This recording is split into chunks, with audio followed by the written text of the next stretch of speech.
now it's well, even so then, it's almost even crazier now with the drops. As sad as it is, like our top seeds now are just such a toss-up for who's going to win. So we still have a good tournament at least.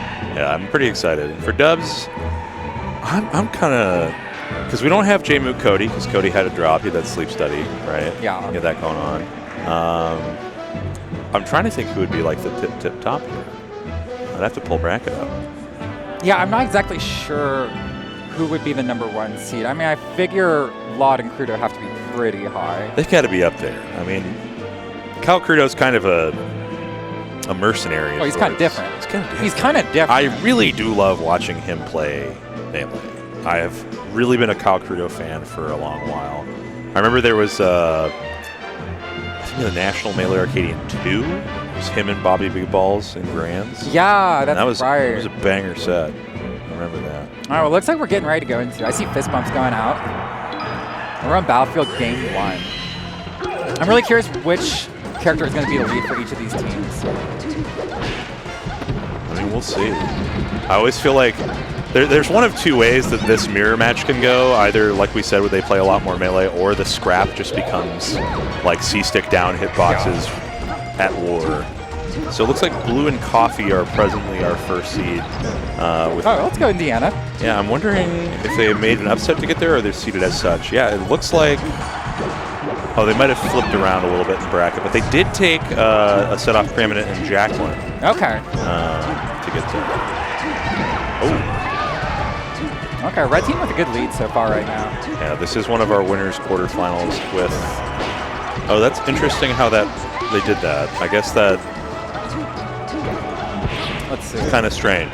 I've never seen a bracket look like this. If you're at home following along, that is strange. Okay. But so Free Palestine and Polish, I guess, are first seed. Yeah. And then this is for the right to fight. I don't know how they arrived at that, but interesting. It must have been some way they exited pools, but yeah. Yeah. Huh. But that's okay. We've got lloD Krudo and Jada Sirmeris. Yeah. That's going to be going with the green team here. Real slight lead here right now for Sirmeris. Actually just widening, but that is doubles. You know, this has got to be a little scary for Jada, too, because, like, you know, you're up against, like, multiple top 100 players right now. You have to really carry your own weight. But, like, man, they're doing a good job, I think. Yeah, we were talking before broadcast started, and I was saying there's 3 heavy hitter powerhouse players here, and Jada the Beetle King. A powerhouse player. A powerhouse player, that's right, that's right. And I mean, really, like, that is kind of the burden you bear as, like, the quote-unquote weakest link on the setup, right? But I feel like doubles allows you to be so much more expressive in so many ways as a player. Yeah, absolutely. You can have someone who understands the neutral a little bit better, tank the stocks a bit, we still get to shine. Yeah, this swung out quick, but... yeah, red team had such a good lead at first, and then it just melted. They definitely did start picking on Jada a little bit, I feel like. Like, you notice how anytime they manage to get Sirmeris batted away, they'll just move it back on over to... okay, that was a really good dash attack from lloD, trying to just save that off the opposite attack, but didn't really quite pan out. Neither of these characters are going to be able to get back to their teammate terribly quick either. No. So the 2v1s are going to get, like, especially messed up. All right. We got side platform, but this is scary. I mean, I think, yeah, you got to get Sirmeris out in the front line there. This is, like, not the worst situation either, for sure. No, I mean, this is so doable. Oh, especially if you run into your teammates' hitboxes. Oh! No save. Oh, no. Oh! I mean, it is Cal Krudo, but Sirmeris, I feel like, has really been... I mean, this was the venue last year where he beat Mako, so... That's right. Anything's possible. Oh, my goodness. Oh, and that closes it out? Yeah. Yeah, that's it. All right. Peach players hate wave dash ledge, I swear. They'll go for anything. They'll go for high jump read back here before they look, if you had a cool movement option mid-air, you would use it too. That's true. You got to flex it when you can. Yeah, and I mean, I feel like Peach is one of the few characters where committing to ledge versus Sheik is not really the answer. That was just good cutting off there. Oh, wow. Did not hold A. That's okay, though. I mean, Krudo was one of the early net play grinders. Like, when Slippy came out, I think his hours in Melee probably increased quite dramatically. Yeah. Many a Discord I've seen a 2 a.m. Krudo ping in. Okay. Green team got both of red team on the corner right now. Yeah, I feel like their plan is just, like, separate out, get Sirmeris away. Like, whenever I'm playing against a floaty team, like, that has, like, one floaty and one, like, more comboable character, I'm like, we just got to get them. Oh, absolutely. Yeah. keep rinsing. I was even playing doubles today where, like, you know, you're fighting a Puff Falcon, you just gotta be like, oh, just ignore him. Yeah, like Puff is a non-factor unless she's close to you. And even in that situation, they were like, okay, we don't have to worry about invuln, but we're not going to try to force a 2v1 on Sirmeris. You can stay at 110. We don't care. Like, we can just milk these stocks through Sheik. I really like the way that Krudo avoided the 2v1 there. Like, he kind of saw that he was starting to get sandwiched and just jumped out, just avoided it. That's kind of what you gotta do. Yeah, there's a really good, like, thought process where it's like, you can just leave. Yeah, right? you don't have to engage. Yeah, like, part of Melee where I was just like, I don't actually have to play this out if I don't find it favorable. Yeah. And in doubles, like so many situations, especially when their teammates close by and yours isn't, just get out of there. Just leave. You don't have to stay. There's no social obligation to keep playing the interaction. Oh. Ooh. Yeah. Ooh. Quick grab from green team to take that stock. Oh, and a little ICG there. I feel like doubles is the only time you really see it for any character that's not named Luigi, but it's always fun. Oh. I'm amazed that Jada managed to squeak that back air out. Both teams are doing a good job of not getting each other's way on these edge guards too. Like the corner pressure from both of them is pretty clean. Yeah, they set up Shock really well. I feel like, go ahead. Oh, I was gonna say, because that's a danger with team with Peach, right? She wants to spin to win, and you can always accidentally throw yourself in the mix of that when you should too, but good discipline from both of them. Yeah, I feel like the pick is always like have at least one of them on the ground or one of them on side plat. lloD's a great pickup here from lloD, but get kind of rid of that. Oh. This is so close. I mean, it's like a little bit fake close, yeah.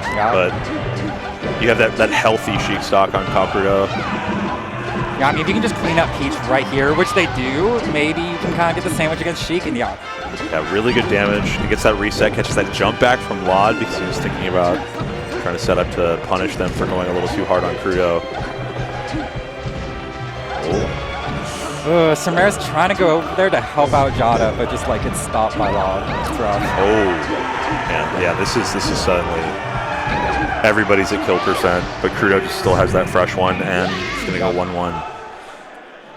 All tied up. Green team kind of finding their rhythm a little bit more. Yeah, I think their space control was really solid. They always had like one person kind of working the corner, keeping like either Jada or Sirmeris out, and then the other was able to just like wall or assist if there was an escape. Like just good, solid foundational team play. Well, it's tough when you're Sirmeris too, because on one hand you do want to handle your 1v1s, but you do need to be there to support your teammate if there is like that kind of skill difference. Yeah, and I think that's where in like modern teams, Peach kind of struggles the most. Yeah. Right. Is that a stitch in hand for Sirmeris? I feel like he accidentally dropped it out of hit stun. It's unfortunate how that can just happen to you. You just lose your resources. Okay. Gets a lot away. Might have a chance against the Sheik. It is 1-1 presently. Thank you, Devin. Krudo's ledge dash is really scary. Like a lot of the time I feel like teams will kind of dip out and respect space and just like say you're on ledge, you can come back, because they'd rather play like the 2v1 against the other person, but Krudo's ledge dashes have really made it difficult, I think, to get away from ledge. Oh yeah. Oh, look at this. Yeah, he'll still just try to play this out. Oh my god, I love that lloD just rushes in. Which also you're Peach in doubles, you can. Yeah, if you're at 0, like you can really just make something happen. Just cause some havoc. Yeah. Like, I think the things that are stronger in doubles that make her just such a better character is like the two things you're really like looking for is like getting people stuck in shield, and then moves that last a long time do really well. And she has both of those in spades. Nice. Love that recovery there from red team. Be a little harder to set up that high float, but yeah. God, this corner pressure from green team is just, you're not able to get through no matter what you do. They just have everything covered. Yeah, I mean, I think a lot of the time, just like people will think, oh, you know, they have their hitboxes, they have, you know, the ability to just throw projectiles, keep me out. But really, it's just like, you dash through one of these characters, and then you have like Sheik or Peach behind them. Exactly. And it's like, it's cool that I got some space, but now there's also this It's like an American Ninja Warrior where they have like 2 insane obstacles one after the other, and it's like, well, maybe they'll make it. Peach is the giant inflatable like punching bag flying at you, and then there's still the giant wall of sheep there ready to push you off. Exactly. Yeah. I need to remember what the name of the one in the... That was another Stitch face. Jesus. What pull luck. Because like in original like Japanese, like Sasuke, right? For Ninja Warrior, they had like this mountain, which was the great like final thing, and it was this huge scaffolding structure. Okay. And it had a name, and I can't remember the name of it for the life of me, but I used to watch the heck out of that as a kid. It's looking like Mount Sheik today. It really is. It's looking like Mount Krudo and Mount lloD. Yeah, Sirmeris has been doing his best to stock tank, but I feel like Krudo's been playing safe, and he really does realize when he can just kind of skirt past Sirmeris and get straight on to Jada. Well, and Sirmeris has been doing a good job as a stock tank, but you know, lloD's been doing a really good job too. Yeah. Gosh. Yeah, you got to take it.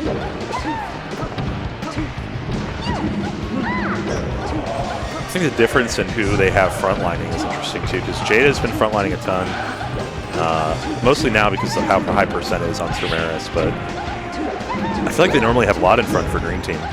I think so too. I think lloD is down to kind of, like I said, just run in there, cause a little havoc. Yeah, kind of outplay both of the red team members. Yeah, that should be the stock. Yeah. Getting a grab, you know, it's nice to know that you're there sometimes, but in doubles it really just does not matter. Yeah. Yeah.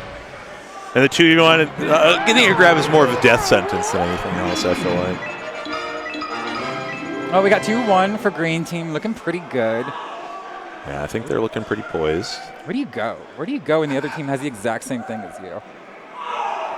I mean, I feel like FD didn't really work out all that well. I think they kind of need some plats. I just feel like when they're stuck spacing like the 1v1 super hardcore like grounded gameplay against like quote unquote the better team. Yeah. It's tough. It's tough. You just have to play such honest spacing. I think the platforms will help with that. But and they run it back. They're going it back. Yeah. No, I think it really is just like, yeah, look at this. They're just like down to let them take space and they'll set projectiles up. I don't think they're scared of like corner pressure from red team. Red team, it feels like there's a little less connective tissue when they're trying to play corners out. Meanwhile, like you have, you know, green team just perfectly setting up, keeping people locked out, like converting hard off of stray hits. Nice. That turnaround up smash is so good for when characters are coming out of their crouch to standing animation on recovery. Yeah, yeah. Like I remember there was this really cool time at like Smash and Slash 4. I was in a taxi with Bladewise, and Bladewise was just telling me about this in 2018. He's like, if you do the turnaround up smash, it pulls them into it, and it like kills them earlier. And I know lloD does that a lot with like Marths and Cheeks when they're coming back up from standing. Yeah, lloD kind of popularized it. I even remember when he was first on his come up, Richie made a smash, r/Smash Bros post, being like, look what my brother did with an up smash combo. And it's crazy that's now like, in my brain, that is the lloD up smash. That's real. I think the crazy thing is top players using Reddit. Back in the day, right? What a wild time. Now you would never catch them there. I mean, the only one you see is Coffee and maybe soon Darkgenix. You see Coffee there saying one thing, and is it the age of the Five Gods over? Yeah, is it the age of the Five Gods over? That was such a fun Four Side Fights episode, having all the Reddit boys on. Okay. Yep. Give us Sirmeris to get in on that. Oh. This is the most even I think this has really looked after game one. Yeah, besides game one, this looks pretty solid for them.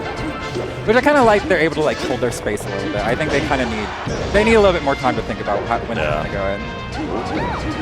Okay. No back throw. Wow. I feel like there's all these opportunities for Jada to kind of feed Sirmeris the rock, right? It's so tough though when you're trying, like you're on the big stage, you get to do everything in a split second. That's true, that's true. But yeah, you do want to see some more back throws into the team. They got the split they need, yeah. You roll in on lloD and suddenly Krudo's back air is just in your face. Okay. As long as Jada can live, yeah, that's good. Oh, that's big damage too. Ooh, great interruption from Sirmeris to keep Jada safe. Yeah. I mean, sometimes you just got to target switch if you know that your teammate needs you. Like, getting damage is cool.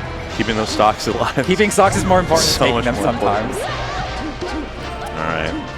Jada goes down, but Krudo's at high percent. This really is just like a game of the margins. Like, how long can you keep your teammate alive? Oh. Ooh, Jada taking lead right now. Gotta grab that ledge, though. Oh, I think if they had just grabbed ledge after the first forward error, they might have been able to kill there. 'Cause I don't think lloD had resources other than up B. But that second one might have gotten them out far enough to be able to save themselves. Like, he did a really good job of getting back, but it could be really costly for red team. Wow! I can't believe Jada banked on the down man. Jada went super far out there. Yeah, they're getting good damage here. Oh, they're so separated. Yeah. They're able to get back together, though, but down tilt sending in the weirdest way since Sirmeris to his death. And Yeah. Going for some cheeky stuff here. Zelda. Possibly what they need. Maybe they need the character switch. I think, yeah, we might need the Okay, Zelda. never mind. You know, That'll be GG's. we needed the Beetle King outfit in full, I think. We did, right? I think that was like the part of the game plan that was missing. Yeah. I think Jada might actually be the last like melee character. I think so, When yeah. you think about it. Well, it might bring Dreffin kind of as a character. That's true. That's true. You see Drew Skulls rolling up with his own merch in the Yeah. big hat. I'm like, that's kind of a character. I love that Carol remade that hat for him. Oh, I love it. Yeah. He always comes up. Dreffin is a giver of esoteric gifts. Yeah. I'll always see him rolling around with the pumpkin delights at events. Just handing them out, right? Yeah, just handing them out. He's very vehemently like, they need to not discontinue this because they're my favorite. Well, and the only reason I even know about that dessert is because of Dreffin. Yeah, I would have no idea. I don't eat Little Debbie snack cakes. No, not at all. That's not me. Well, I think Dreffin is single-handedly keeping the stock high. I think so. I think he has to have a couple dozen boxes somewhere in his house.